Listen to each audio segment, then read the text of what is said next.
প্রধানমন্ত্রী নরেন্দ্র মোদী ও কেন্দ্রীয় নেতৃত্বের কাছে প্রকল্পের দাবি তুলে ধরবেন বলে জানালেন ক্ষুদিরাম টুডু। দীর্ঘদিনের দাবি ছাতনা মুকুটমণিপুর রেলপথ বাস্তবায়ন নিয়ে নতুন করে আশার আলো দেখছেন এলাকার মানুষ। এই প্রসঙ্গে ক্ষুদিরাম টুডু জানিয়েছেন, মুকুটমণিপুর রেল প্রকল্পের বিষয়টি প্রধানমন্ত্রী নরেন্দ্র মোদী, মুখ্যমন্ত্রী শুভেন্দু অধিকারী সহ কেন্দ্রীয় নেতৃত্বের কাছে তুলে ধরা হবে। তিনি সাধারণ মানুষকে আশ্বস্ত করে বলেন, বহুদিনের এই চাহিদা পূরণে তিনি উদ্যোগী হবেন। এই ঘোষণার পর থেকেই খাতড়া ও মুকুটমণিপুর সংলগ্ন এলাকার বাসিন্দাদের মধ্যে খুশির পরিবেশ তৈরি হয়েছে। স্থানীয়দের মতে, এই রেলপথ চালু হলে পর্যটন, ব্যবসা বাণিজ্য এবং যোগাযোগ ব্যবস্থার ব্যাপক উন্নতি হবে, পাশাপাশি এলাকার অর্থনৈতিক বিকাশও নতুন দিগন্ত খুলবে বলে মনে করছেন সাধারণ মানুষ। দীর্ঘদিন ধরেই ছাতনা থেকে মুকুটমণিপুর পর্যন্ত রেল সংযোগের দাবি উঠছিল বিভিন্ন মহল থেকে। এবার সেই দাবি বাস্তবায়নের পথে এগোচ্ছে বলেই আশাবাদী স্থানীয় বাসিন্দারা।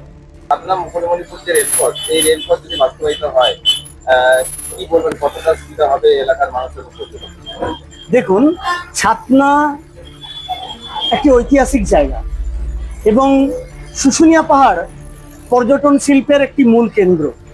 সেই পর্যটন শিল্প থেকে আমাদের মুকুটমণিপুর পর্যন্ত একটা বিস্তৃত জায়গার মধ্যে যখন যোগাযোগ ব্যবস্থা ভালো হবে, তখন দুই পর্যটন শিল্পের যোগ্যতাও বাড়বে, মানুষজনের আসা যাওয়া বাড়বে, ব্যবসা বাণিজ্য ভালো হবে, জীবন জীবিকা ভালো হবে, পর্যটন শিল্পের গুরুত্ব বাড়বে।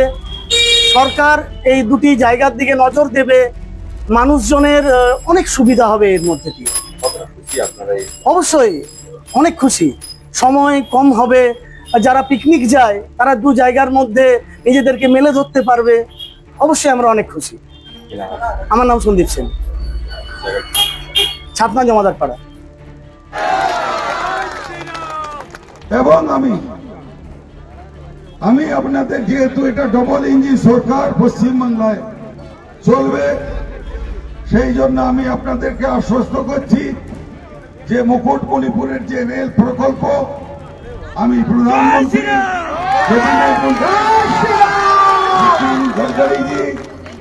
এবং যারা আমি সিএম কে শুভেন্দু অধিকারীকে অনুরোধ করব, জেপি নাড্ডাকে অনুরোধ করব, এবং আমাদের যারা এখানকার পর্যবেক্ষক ছিলেন, যারা ভোট কৌশলী ছিলেন, ভূপেন্দ্র যাদবজি, সুনীল বনসলজি, তাদেরকে আমি অনুরোধ করব যে মুকুটমণিপুরের রেল প্রকল্প অর্থাৎ রেল লাইন আমি যুক্ত করব।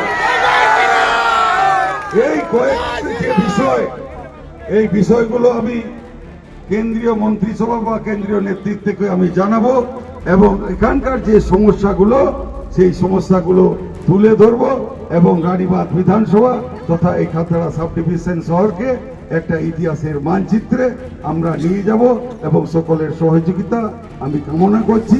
তাই আমি আর বেশি দীর্ঘায়িত না করে সকলকে আমার চরণে প্রণাম জানিয়ে আমি আমার সংক্ষিপ্ত বক্তব্য। বাঁকুড়া থেকে দেবনাথ মোদকের রিপোর্ট, রূপসী বাংলা মিডিয়া। আপনারা দেখছেন রূপসী বাংলা মিডিয়া। এখন একটা ছোট্ট বিরতি, ফিরে আসছি বিরতির পর। পুরুলিয়ায় পাত্রপাত্রী যোগাযোগের একমাত্র বিশ্বস্ত প্রতিষ্ঠান বিবাহ পরিচয়। আপনার মনের মতো জীবনসঙ্গী খুঁজতে পাশে রয়েছে বিবাহ পরিচয়। তাই আর দেরি না করে আজই যোগাযোগ করুন বিবাহ পরিচয়। Municipality commercial complex, 2nd floor, Chaibasa road, opposite PWD office, Purulia. Mobile নম্বর 9232440272।